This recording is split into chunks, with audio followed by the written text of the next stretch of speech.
berikan kepada kita semua anugerah pertemuan yang akan mempertemukan kita di tempat di mana pertemuan tersebut akan kita duduki, dan yang mendudukkan kita dan sabar yang menjadikan kita duduk di tempat tersebut karena hubungan kita kepada Sayyidina Muhammad Sallallahu Alaihi Wasallam. Dengan hubungan kita kepada Sayyidina Muhammad, maka terhubung juga hubungan kita kepada Jalla wa'ala. Karena Allah Subhanahu wa Ta'ala memerintahkan kita agar beriman dan mengikuti beliau. Atiullah wa atiul Rasul. Taat engkau kepada Allah, taat engkau kepada Rasul. Kenapa? Di situ ada atiur Rasul. Hadhihi isyarah, ini merupakan isyarat bahwa sampainya kita kepada Allah bagaimana sampai kita kepada Rasul Sallallahu Alaihi Wasallam. Karena dalam perintah Rasul itu ada cinta Allah Subhanahu Wa Taala. Di saat kita menghidupkan sunnah Nabi Muhammad, sunnah itu merupakan sikap dan ucapan Nabi Muhammad Sallallahu Alaihi Wasallam. Maka jika kita ikuti, di situ ada kecintaan. Kecintaan apa? Kecintaan Allah kepada kita semua. Seandainya Anda menjalankan perintah Allah kaitan dengan kewajiban, berarti Anda itu cinta kepada Allah. Namun ketika Anda menghidupkan sunnah Nabi Muhammad Sallallahu Alaihi Wasallam, maka dalam sunnah itu ada kecintaan. Kecintaan siapa? Kecintaan Allah kepada Anda. Kecintaan Allah kepada kita semua. Wahai ahli sunnah, ini adalah bentuk di dalam menghidupkan sunnah Nabi Muhammad Sallallahu Alaihi Wasallam. Walhamdulillah pada malam hari ini atau di pagi hari ini kita berkumpul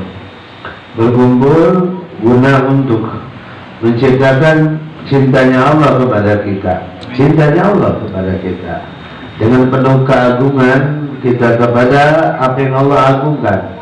Bulan yang mulia, bulan Rajab, dan sekarang Jumat yang pertama dari bulan Rajab merupakan keistimewaan bagi kita sebagai umat Sayyidina Muhammad Sallallahu Alaihi Wasallam. Dari Jumat pertama menuju Jumat kedua, menuju Jumat ketiga sampai Jumat terakhir, wahadil barakat min Allah Subhanahu Wa Taala. Ini barakah, semuanya barakah dari Allah Subhanahu Wa Taala yang Allah hadiahkan buat kita. Allah hadiahkan banyak hadiah Allah untuk kita.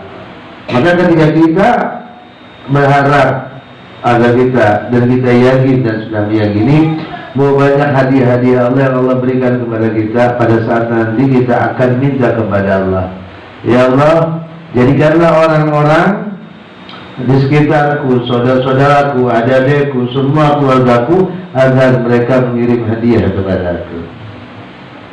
Di saat kita berada di alam kubur, di saat kita berada di alam kubur, di saat kita di dunia ini, berapa banyak hadiah yang Allah berikan kepada kita semua? Banyak. Berapa banyak? Banyak. Nah, satu saat, di saat ingkatan amal, idza mata ibnu Adam ingkata amal. Jika amal ibnu idza meninggal Bani Adam, ingkata, terputus amalnya.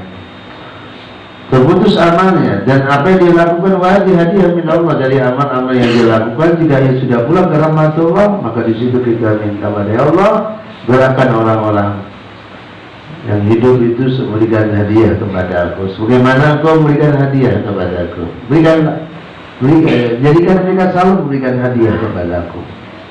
Sudah.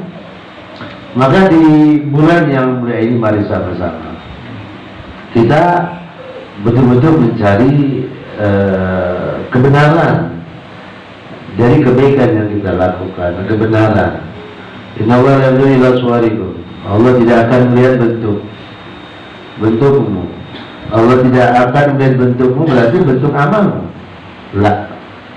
Berarti Allah melihat kepada ruh kalian. Berarti ketika Allah melihat ruh kalian, ya, melihat hati kalian, Maka apakah ruh kalian itu berhubungan dengan ruh amal-amal kalian? Puasa, sholat, zakat, wahai suami, ini bentuk. Maka dalam bentuk itu ada ruhnya. Sholat ada ruhnya.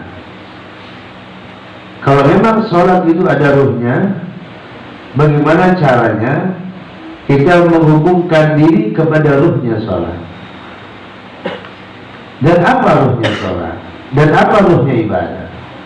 Kalau Anda ingin menghubungkan ke ruhnya ibadah Anda, maka ruhnya Anda jadi penghubung untuk ruhnya sholat Anda. Ruhnya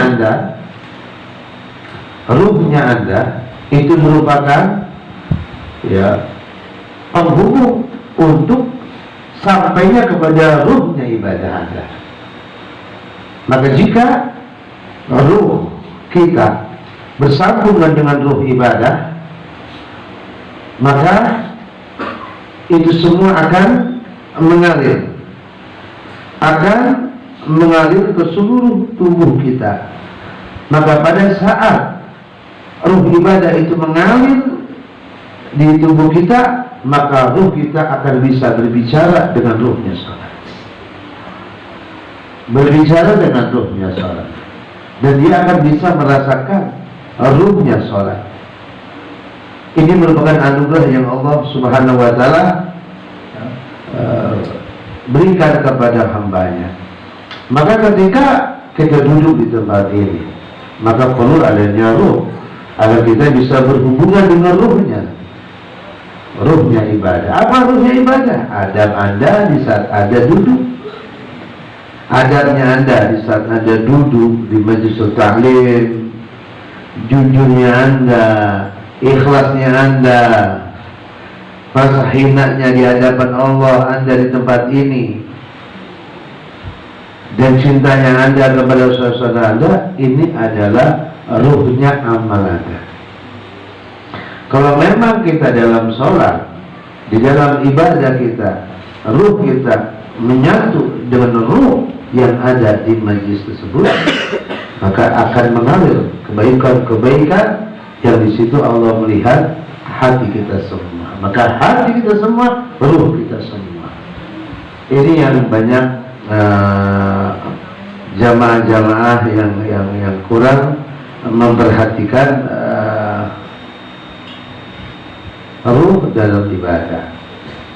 Sehingga di bulan Rajab ini adalah bulan yang kesempatan bagi kita untuk menghilangkan hijab-hijab dari bersambungnya ruhnya kita dengan ruhnya ibadah.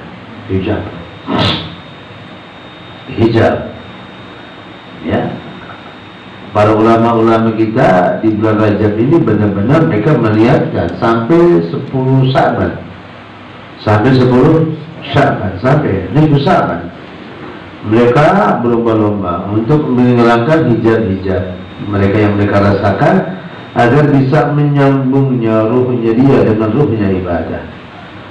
Kami qaim desa min siyami la juwa. Terus berapa banyak orang yang bangun malam yang didapatkan apa? Lapar dan dahaga. Berapa banyak orang yang puasa, berapa banyak orang yang bangun malam yang dia dapat menolak. Berapa banyak orang yang puasa yang dia dapat cuma apa? Cuma lapar dan dahaga. Kenapa? Karena mereka hanya mendapatkan ruhnya, mendapatkan bentuknya, tidak mendapatkan ruhnya. Kenapa? Karena di saat ruhnya manusia kotor, maka tidak akan mungkin akan menyambungkan ruhnya kepada ruhnya ibadah. Maka jika kita ingin menyambungkan ruhnya kita dengan ruhnya ibadah, maka berusaha untuk sucikan hati Anda, bersihkan hati Anda. Jangan ada yang hasud, jangan ada yang dengki, jangan ada yang sum'ah, jangan ada yang ujub, jangan ada yang sombong. Karena itu semua adalah hijab antara Anda kepada Allah Subhanahu wa Ta'ala dan kita, dan antara kita dan Allah ada 40 hijab. Antara kita dan Allah ada 40 hijab. Maka hilangkanlah ini. Hilangkan hijab. Setiap hari hilangkan hijab ini. Kalau memang itu 40 hijab, maka target kita untuk satu hari ini 1 hijab. Nah, ketika Anda berusaha untuk menghilangkan dalam 40 hari ini setiap hijab, disitulah sabda Nabi, kamu merabat arba'una yauman. Sempurnanya hubungan Anda kepada Allah itu 40 hari. Artinya dengan 40 hari itu Anda bermujahadah benar-benar untuk menghilangkan hijab Anda antara Allah dan Anda sendiri, maka setelah 40 hari Anda akan dibuka hijab, dibuka oleh Allah Subhanahu wa Ta'ala. Apa yang dibuka sesuai dengan likulli syai'in ma'lum. Semua akan memiliki kedudukan yang masing-masing. Dan di situ Allah akan buka buat kita semua. Nah, terbukanya hamba Allah ini banyak yang harus dibuka buat kita. Berapa banyak orang yang bekerja sementara dalam kebingungan dan sulit untuk menjadi tuntunan, mereka dalam keadaan bingung. Dan ini model akhir zaman ini sesuai dengan di Fatihah. Ada 2 golongan yang ada di akhir zaman ini yang kelihatan. Maghdub dal. Maghdub orang yang dimurkai oleh Allah. Bodal orang yang bingung. Ghairul maghdub wala dhalin. Kita dalam surat Fatihah ini kita pengen dapat jalan menuju Allah, itu kita nggak bingung. Dengan semua aspek kehidupan kita nggak bingung. Dan banyak orang yang sekarang bingung. Kedua, kita nggak mau dimurkai. Jadi apapun yang kita lakukan di dunia jangan sampai dimurkai oleh Allah. Kita nggak mau dalam pekerjaan itu ada murka Allah. Kita nggak mau di rumah kita itu ada murka Allah. Tidak ada tempat yang kita tempati kecuali Allah itu buat kita semua. Oke, caranya bagaimana? Caranya bagaimana? Dunia Anda yang berbentuk pakaian Anda diridhai, minuman Anda diridhai, makanan Anda diridhai, kendaraan Anda diridhai, ya istri Anda yang Anda punya diridhai oleh Allah. Nah, kalau sudah begitu, alhamdulillah, Anda nggak bingung. Maka ketika ada orang bingung, ini ada yang cacat. Apakah masuk di maghdubi atau masuk di dhalin? Coba jangan sampai kita bingung, karena orang bingung itu akan timbul goncang. Ketika goncang akan setan akan bermain di situ. Maka banyak Anda penuh pengakuan dalam hidup ini, penuh pengakuan. Yang kedua, maghdub dalam hidup, banyak dalam hidup manusia ini dimurkai oleh Allah Subhanahu wa Ta'ala. Kenapa? Jadi hanya orang yang beriman dan beramal saleh yang dikatakan khalifah di muka bumi. Jadi kita pengen jadi khalifah. Ini jahilun bil ardi khalifah, aku akan jadikan di muka bumi ini khalifah. Khalifah itu hanya orang beriman dan beramal saleh. Berarti amal saleh, amal yang tidak ada unsur maghdub, amal yang tidak ada unsur dhalin. Kalau memang iman dan amal kita sudah kita jalankan, tidak ada 2 unsur ini, Allah Subhanahu wa Ta'ala akan berikan kita tamkin di ard. Apa tamkin? Tamkin itu adalah Anda dimudahkan oleh Allah untuk menguatkan diri Anda dan sesuatu yang ada di sekitar Anda. Tamkin di muka bumi. Jadi khalifah min ahli khilafah wa min ahli tamkin. Dan dalam surah An-Nur ada. Dalam surah An-Nur itu ada. Min ahli khilafah, min ahli tamkin. Kenapa kita berusaha untuk menjadi khalifah? Artinya orang yang menjalankan hukum Allah. Karena tugas kita itu di dunia, hanya itu. Jadi jangan Anda sibukkan waktu Anda dengan hal-hal yang di luar itu. Tugas Anda adalah menjadi khalifah. Jadi khalifah apa? Menjalankan aturan Allah di muka bumi, itu tugas kita. Jangan keluar dari semua. Di semua aspek kehidupan tugas kita harus menerapkan hukum Allah. Nah, setelah Anda menerapkan hukum Allah di muka bumi ini, maka Anda akan dijadikan oleh Allah min ahli tamkin. Ahli tamkin adalah ahli istiqamah, dan ahli istiqamah itu ahli kuat. Orang kuat itu memiliki kekuatan semua aspek kehidupan. Akal Anda akan kuat, iman Anda akan kuat, ilmu Anda akan kuat, amal Anda akan kuat, hati Anda akan kuat. Nah kan, kalau memang orang ini sudah dikatakan tamkin, maka dia kuat semua. Ketika ia kuat, dia tidak akan terpengaruh untuk menuju zalim, dia tidak akan mempengaruh untuk menuju berbagdu. Justru dia di dalam hidupnya berusaha untuk menyatukan ruhnya dengan ruhnya amal, sehingga dengan menyatunya ini akan mengalir semuanya. Akan mengalir seperti Syahmul Jalani. Ketika ruhnya itu menyatu dengan ruhnya salat, kemudian mengalir, maka ketika ia salat tidak tampak wajahnya dan bentuknya. Padahal dia menjadi imam dari belakang, makmum begitu banyak, tapi ketika takbir tidak ada satu makmum yang melihat Syekh Abdul Jalali di mimbar, hanya suaranya. Ya, ketika salam assalamualaikum warahmatullahi wabarakatuh, baru kelihatan Syekh Abdul Jalali. Kenapa? Karena hubungan dia sudah sampai ke Allah melalui dia hubungkan ruhnya dengan ruhnya sholat. Nah, ruhnya sholat itu apa? Khusyuk. Ruhnya sholat apa? Sholat dengan adab. Ruhnya sholat apa? Sholat dengan ikhlas. Sholat dengan benar-benar. Itu tugas kita yang utama. Adapun selebihnya at-tabi'at, apa yang ada dalam pikiran Anda dari semua keinginan yang ada di dunia, itu sifatnya mengikuti. Namun ketika itu Anda biarkan, justru Anda mengikuti keinginan Anda, maka akan hancurlah Anda. Nah, ini tugas kita min ahli khilafah wa min ahli tamkin. Adapun yang lainnya tidak mengikuti Anda. Semua amal mengikuti Anda semua. Dunia akan ikutin Anda, kedudukan akan ikutin Anda.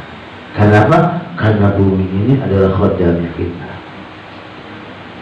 Bumi ini Allah jadikan sebagai pembantu kita, maka mereka tunduk semuanya dan mengikuti. Sudah. Jadi ketika manusia dijadikan oleh Allah khilafah, artinya dia berusaha untuk beriman dan beramal saleh, Allah memberikan cobaan kepada dia rasa takut, khawatir, sehingga ketika dia beramal akan goncang dirinya, benar enggak, benar enggak, benar enggak. Tapi ketika Allah tamkin, Allah berikan tamkin, Allah subhanahu wa ta'ala akan hilangkan min ba'di khawfihim amna. Allah akan hilangkan rasa takut dia, dengan Allah ganti takutnya menjadi rasa amannya dia. Kenapa? Karena ada min ahli tamkin. Tapi kalau kita belum ahli tamkin, itu wajar. Anda sholat, Anda puasa, Anda ibadah, berarti pada saat itu Anda berusaha untuk menerapkan hukum Allah di dalam seluruh anggota badan Anda. Berhubung Anda menuju ke khilafah, maka masih ada rasa takut Anda. Rasa takut, rasa ini, Anda pengen sedekah takut, Anda pengen sholat takut, Anda pengen zakat takut, Anda pengen ibadah takut. Kalau ketakutan itu masih ada, maka khilafah yang dipegang oleh Anda yang Allah berikan, itu Allah akan ambil dan Allah akan berikan kepada yang lainnya. Anda dibiarkan begitu saja sampai keimanan Anda keluar dari tubuh Anda sendiri. Kenapa? Karena seorang yang sedang menuju khilafah kamilah itu hidupnya selalu dalam ketakutan, dan itu cobaan dari Allah. dan itu ujian buat Anda. Nah sekarang kebanyakan manusia itu sholat mas sholat, rasa takut diturutin. Sholat mas sholat, ibadah mas ibadah, zikir mas zikir, rasa takut itu diikuti. Takut kurang, takut capek, takut sakit, takut gak makan, takut kelaparan, takut ini, diturutin. Maka tanpa sadar khilafah yang Anda dapatkan dari Allah itu Allah ambil. Kenapa? Karena takut Anda sudah menjadi was-was. Takut Anda sudah menjadi was-was. Kalau sudah was-was, permainan setan sudah mulai. Kalau sudah permainan sudah mulai, setan mulai, dia akan menguasai Anda, dia akan mengeluarkan Anda dari jalur iman. Dan iman Anda, surga Anda, Allah berikan kepada saudara Anda yang lainnya. Karena setiap kita punya jatah surga, punya jatah neraka. Kalau kita masuk surga, neraka kita untuk orang neraka. Surga dia buat kita. Tapi kalau Anda memilih neraka, surga Anda akan diambil dan akan diberikan kepada yang lainnya. Dikhawatirkan surga itu gak kembali lagi ke kita. Maka nahu fil ard. Ini paling penting ahlul tamkin. Jadi orang yang ahlul tamkin, la khaufun alaihim wa la hum yahzanun. Enggak ada takut dalam dirinya, tidak ada sedih dalam dirinya, enggak ada. Tapi di saat Anda sedang berusaha untuk meraih, menyandang khalifah dari Allah Subhanahu wa taala, maka ketakutan itu masih ada. Sedih itu masih ada. Tapi ingat, itu cobaan buat Anda. Hilangkan rasa sedih Anda, hilangkan rasa takut Anda, berimanlah dengan benar, beramallah dengan benar, sambil dikuatkan dengan wa tawassaw bil haq wa tawassaw bis sabr, tanpa disadari nanti Anda akan sampai.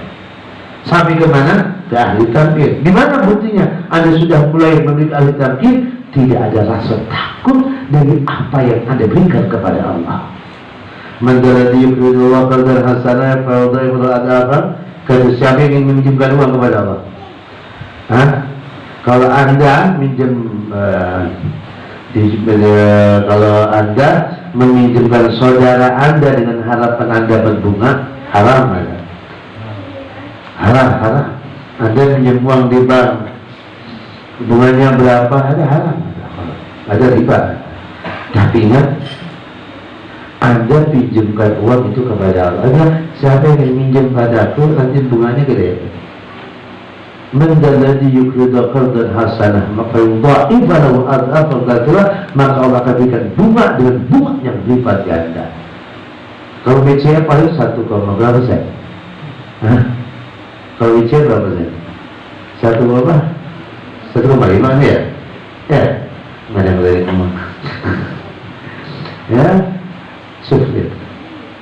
Tapi kalau Anda pinjamkan kepada Allah Subhanallah, Allah akan gantikan Anda dan Allah akan beri bunga dengan berlipat ganda. Kalau Anda masih takut, itu aja. Karena magung Anda masih rendah walaupun ibadah Anda selangit. Magung Anda masih rendah, masih ngecek-ngecek, masih klasteri. Kalau klasteri diinjak menjerit gitu. Walaupun ibadah, karena Allah nggak melihat bentuk Anda, sholat malam Anda, wirid Anda, nggak lihat Allah itu. Allah melihat hati Anda, bersambungkah ruh Anda dengan ruh amal Anda? Kalau belum, memang itu bagian Anda dan nasib Anda. Semuanya punya kedudukan masing-masing. Maka di bulan Rajab ini berlomba-lombalah untuk mencari kebaikan, berlomba-lombalah untuk melakukan kebaikan. As-sabiqun ulaikal muqarrabun. Maka mudah-mudahan Allah jadikan kita di bulan Rajab ini suatu bulan yang menghilangkan semua hijab, insyaallah. Hijab billah, semua hilang. Sampai kita merasa keberadaan Allah di mana Allah berada, dan kita kuat, tidak ada rasa takut dan khawatir hidup di dunia ini, insyaallah. Amin ya rabbal ربنا انفعنا بما علمتنا رب علمنا الذي ينفعنا رب بارك لنا وبارك لنا ربنا لنا في ديننا ما لم يكن توجهك ربي وفقنا وفقنا لما تضيفا في كرامة ويزك كل حلالا دائما وخلاف يا علماء محفوظ الخير ونفع كل شر ربنا وصلنا كل سوء وغفر برضا بك العيون وابتنا ربنا كل ديون ولا تدرس من ربنا استدر مستدر وصلاة الله دوسا مصابا من حديد هذا ونفع كتابه بالنجي جبا ولا نبلا مشاء ولا صاحب المصاب القرآن اللهم اهدنا بهداه بجنة من شاء الله ولا توان ولا سوال من خلق عبدك ورسول الله نعم الوكيل ولا حول ولا قوة إلا بالله سبحانك اللهم وتحية السلام وآخر الحمد لله رب بسم الله الرحمن الرحيم